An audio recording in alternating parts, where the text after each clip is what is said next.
పేరు నా పేరు డాక్టర్ శ్రీనివాస్ సార్. ఉస్మానియా యూనివర్సిటీలో ప్రొఫెసర్ని. Okay. Department of commerce and business management. యాక్చువల్గా నేను నా డిగ్రీ చదివేటప్పటి నుంచి నేను ఈ అలర్జెటిక్ అండ్ సైనసైటిస్ ప్రాబ్లంతో సఫర్ అవుతా ఉన్నా. నేను యాక్చువల్గా చాలా హాస్పిటల్స్కి వెళ్ళినాను, పెద్ద పెద్ద హాస్పిటల్స్కి వెళ్ళినాను. నా పీజీ అప్పుడు even I did my PhD in Osmania university, but I could not able to find the solution for this problem. నేను ఎంతమంది జనరల్ డాక్టర్ల దగ్గరికి వెళ్ళినా, ఈఎన్టీ డాక్టర్ల దగ్గరికి వెళ్ళినా, బట్ నాకు దీనికి ఎవరు ట్రీట్మెంట్ సరైనది చేయలేదు.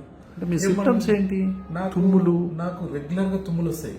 అసలు చలికాలం వస్తుందంటే ఒక భయం ఏర్పడేది. అసలు ఏంది నేను ఎట్లా అని చెప్పేసి ఇంట్లో ఎప్పుడు చెప్పులు వేసుకొని అంతా ఫుల్ కవర్ చేసుకొని అంతా ఇంట్లో అట్లా ఉండేది. అట్లాంటి సందర్భంలో నేను ఏదో ఒకసారి ఎలర్జీ మెడిసిన్ వేసుకొని అది మళ్ళీ 3 days తర్వాత మళ్ళీ రిపీట్ అయ్యేది, మళ్ళీ మెడిసిన్ మళ్ళీ రిపీట్ అయ్యేది. కానీ ఎప్పుడు నాకు సొల్యూషన్ దొరకలేదు. నేను దాదాపు ఇట్లా ఒక 20 years నుంచి సఫర్ అవుతా ఉన్నా. రెగ్యులర్ గా తుమ్ములు రావడం, కళ్ళు రెడ్ కావడం, ఇట్లా ఇట్లా నలిస్తే మొత్తం రెడ్గా అయిపోవడం, స్నీజింగ్ రావడం, అండ్ మొత్తం అలర్జీ, మొహమంతా అలర్జీ, ఈ కళ్ళన్నీ ఉబ్బిపోవడం. నా ఫ్రెండ్స్ తోని నేను సరిగ్గా మాట్లాడలేకపోవడం, ఏదైనా మీటింగ్స్ అయితే మీటింగ్స్ లో కాన్సన్ట్రేట్ చేయకపోవడం. Even I could not able to take the class for the students. నేను పిల్లలకు కాన్సన్ట్రేషన్ చేసి చెప్పలేకపోవడం. మా క్లాస్ మధ్యలో తుమ్ములు వచ్చేది. I use to use chalk piece, అంతే కదా. అండ్ ఈవెన్ మార్కర్ అయినా కానీ మార్కర్ స్మెల్ కూడా నాకు తుమ్ములు వచ్చేది. చాలా సఫర్ అయినాను. అసలు నేను ఎంత సఫర్ అంటే దాంతో అంత ఇరిటేషన్ రావడం, అండ్ ఇంట్లో కొంచెం కోపడ్డం, కాన్సన్ట్రేషన్ చేయకపోవడం, ఎక్కడో ఒక దగ్గర మూల కూర్చొని తుమ్ముకుంటూ స్లీప్ చేసుకుంటూ ఒక సపరేట్ క్లాత్ పెట్టుకుని ఆ క్లాత్ లో చీదుకుంటూ ఉండేది సార్. అంటే వర్ణించడం అసలు నా బాధ వర్ణనాతీతం.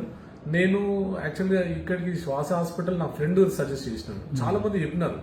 నేనేమనుకున్నానంటే సరే మళ్ళీ ఇదే కదా, ఏంటి పూతము వాళ్ళంతా పిఎన్ఎస్ తీస్తారు అండ్ మళ్ళీ తర్వాత ఏదో ట్రీట్మెంట్ చేస్తారు. కానీ నేను వచ్చి ఇక్కడికి 10 days అయింది సార్.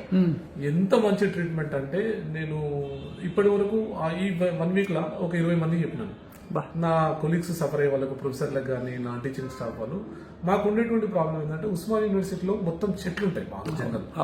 ఈ సీజన్ ఇంకా ఆకురాలే దినం అని ఉంటుంది. ఆకురాలే దినం ఉగాది వస్తుందని అంటే నాకు మొత్తం ఇంకా అలర్జీ మొత్తం నిండిపోతుంది. నాకు గొంతు బ్లాక్ అయిపోతుంది, పోలెన్స్ రిలీజ్ అయితే గొంతు బ్లాక్ అయిపోతుంది, శ్వాస పీల్చుకోలేను. అండ్ అప్పుడప్పుడు అది వాడుతూ ఉండేది,